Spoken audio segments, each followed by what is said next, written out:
Hi అండి. అందరు ఎలా ఉన్నారు? బాగున్నారా? నేను బాగున్నానండి. ఇదేమిటి అనుకుంటున్నారు? ఇది మజ్జిగ, అదే పెరుగు బాగా పుల్లగా అయిపోయింది.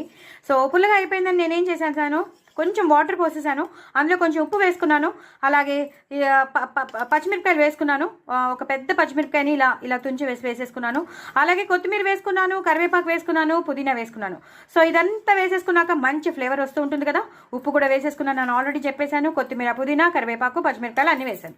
సో ఇది మసాలా, ఇది నేను సొరకాయ కూర మసాలా చేశాను.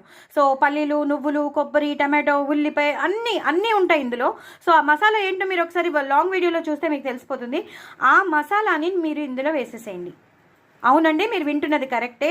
ఆ మసాలాని మీరు ఇందులో వేసేసేయండి. కొంచెం ఒక హాఫ్ స్పూన్ కానీ 1 స్పూన్ కానీ వేసేసి మీరు ఇలాగా కలిపేసుకోండి. అంతేనండి, ఒక మసాలా మజ్జిగ రెడీ అయిపోతుంది. ఎంత బాగుంటుందంటే అది అన్నంలో కలుపుకొని తింటే మాత్రం ఎంత బాగుంటుందంటే అంత బాగుంటుంది. నిజంగా చెప్తాను. పెరుగన్నం ఇవాళ మానేసి మీరు ఇది ఇవాళ ఈ మజ్జిగ చేసుకోండి. ఈ మసాలా మజ్జిగ అదిరిపోతుంది. నిజంగా చెప్తాను. ఎందుకంటే నువ్వులు, పల్లీలు అన్నీ ఇంకా నేను చెప్తే మొత్తం నాకు స్టోరేజ్ ఉండట్లేదు, నాకు షార్ట్ కట్ అయిపోతుంది. అందుకే చెప్తాను, ఈ మసాలాని మీరు ఇలాగ మజ్జిగలో వాడేసుకోండి, చేసుకోండి. అదిరిపోతుందంటే అదిరిపోతుంది. ఒక పక్క నుంచి మనకి ఈ కొత్తిమీర, కరివేపాకు, పుదీనా ఫ్లేవర్, ఒక పక్క నుంచి మనకి ఈ మసాలా ఫ్లేవర్ అద్దరిపోతుంది. సో డూ ట్రై ఇట్ అండి.